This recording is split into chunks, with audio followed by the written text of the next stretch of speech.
अस्सलाम वालेकुम। लेक्चर 3 आज हमारा चैप्टर 6 का केमिस्ट्री पार्ट 2 का। तो हमने जो हम जनरल प्रॉपर्टीज पढ़ रहे हैं ट्रांजिशन एलिमेंट्स की। तो ट्रांजिशन एलिमेंट्स की जनरल प्रॉपर्टीज में से पहले हमने बाइंडिंग एनर्जी की बात करते हैं।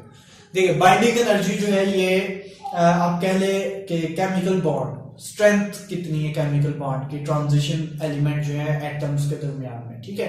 तो बाइंडिंग एनर्जी एक्चुअली हम कहते हैं कि ये क्या है, इसकी ये अट्रैक्टिव फोर्सेस है। Bonding attractive forces are bonding between atoms.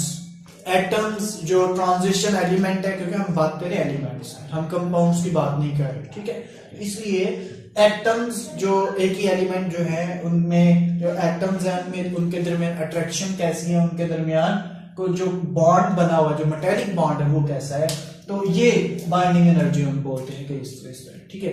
देखिए जो ट्रांजिशन मेटल्स है, हमने इसके पहले जो जनरल प्रॉपर्टीज पढ़ी थी दूसरे लेक्चर में, हमने कहा था कि जो ट्रांजिशन मेटल्स है ये क्या है, हार्ड है और ये हार्ड एंड टफ, मतलब इनकी जो टफनेस है, हार्डनेस और टफनेस जो है इनकी, ये किस वजह से है, क्योंकि इनमें केमिकल बॉन्डिंग जो है ये बहुत स्ट्रांग है। इसको हम बाइंडिंग एनर्जीज बोल देते हैं, ठीक है। तो अब हमने देखना है कि ये किस वजह से, और इसकी जो है वो हमने बात करनी है कि प्रोडक्ट टेबल में इसका जनरल ट्रेंड क्या है।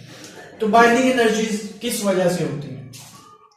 बाइंडिंग एनर्जीज होती है कि नंबर ऑफ अनपेयर्ड इलेक्ट्रॉन जो हैं वो कितने हैं, नंबर ऑफ अनपेयर्ड इलेक्ट्रॉन्स।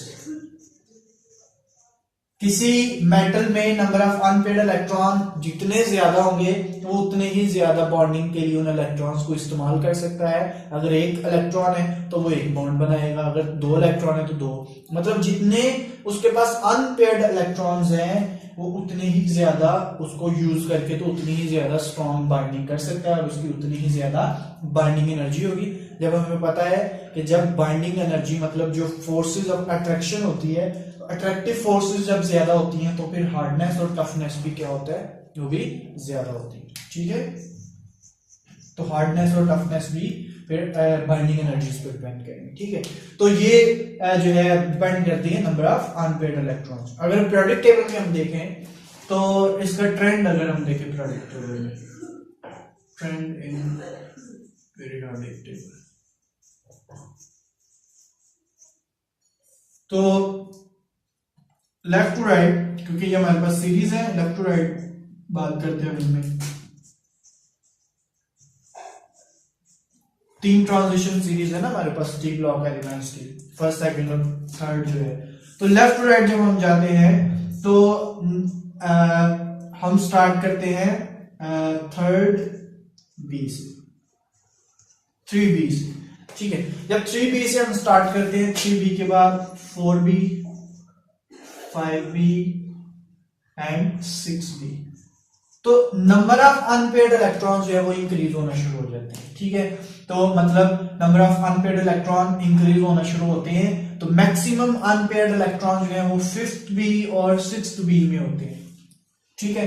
तो इसलिए हम कहते हैं लेफ्ट टू राइट जब हम जाते हैं तो 3B से 6B तक जो बाइंडिंग एनर्जी है इंक्रीज करती है, बाइंडिंग एनर्जी इंक्रीजेस, ठीक है।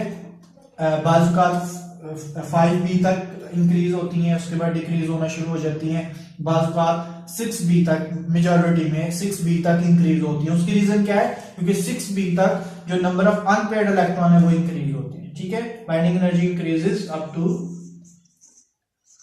6B, ठीक है, because of increase of number of unpaired electrons, ठीक है। जबकि उसके बाद 6B के बाद 2B तक इसकी नंबरिंग थोड़ी जो है ना वो आगे पीछे है, आप पीरियोडिक टेबल जो है ना उसको देख सकते हैं। तो 6B से आगे 2B तक जो है इसकी 6 7B, फिर उसके बाद जो है ना 8B आता है, और उसके बाद 2b और 1b और 2b आते हैं, ठीक है। तो इनकी यहां तक मिड तक जो है ना ये बाइंडिंग एनर्जी इंक्रीज करती है और उसके बाद बाइंडिंग एनर्जी क्या होना शुरू हो जाती है, डिक्रीज करना शुरू हो जाती है। उसकी रीजन हमारे पास ये है 6b से जब ऑनवर्ड हम चलते हैं तो यहां तक तो इंक्रीज हुआ, लेकिन इसके बाद जो नंबर ऑफ अनपेयर्ड इलेक्ट्रॉन है वो कम होना शुरू हो जाता है। तो हम कहते हैं binding energy decreases up to 2b, ठीक है। उसके रीजन क्या है, because number of unpaired electron decreases.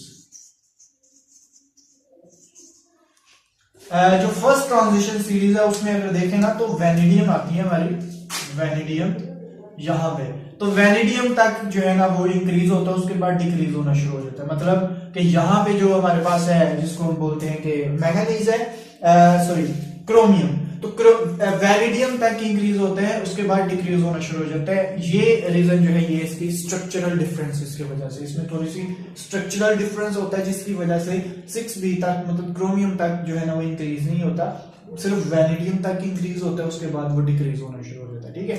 जबकि बाकी नीचे जो सेकंड ट्रांजिशन सीरीज है, थर्ड ट्रांजिशन सीरीज में देखें तो 6b तक जो है ना वो इंक्रीज होगा और उसके बाद 7, 8 और फर्स्ट और सेकंड बी तक जो है ना वो डिक्रीज होना शुरू हो जाता है। तो इसके पीछे रीजंस यही है कि क्या होता है इसमें कि नंबर ऑफ अनपेयर्ड इलेक्ट्रॉन की सारी गेम है। अगर नंबर ऑफ अनपेयर्ड इलेक्ट्रॉन मौजूद है तो बाइंडिंग एनर्जी स्ट्रांग है, नंबर ऑफ अनपेयर्ड इलेक्ट्रॉन कम है या नहीं है तो उसमें बाइंडिंग एनर्जी जो है ना वो क्या होगी, वीक होगी, ठीक है। तो ये सारी की सारी, और ये इसके पीछे रीजन जो है वो ये है कि जो ट्रांजिशन एलिमेंट्स हैं इनमें इलेक्ट्रॉन्स जो है वो थोड़े से s ऑर्बिटल भी इन्वॉल्व होता है इसमें, लेकिन s ऑर्बिटल के साथ साथ d ऑर्बिटल जो है वो भी इसमें, d ऑर्बिटल, तो d ऑर्बिटल में जो इलेक्ट्रॉन्स होते हैं वो बाइंडिंग एनर्जी मतलब बॉन्ड बनाने में, इसके मेटालिक बॉन्ड बनाने में काम करेंगे, उसमें अनपेयर्ड इलेक्ट्रॉन जो है, ठीक है।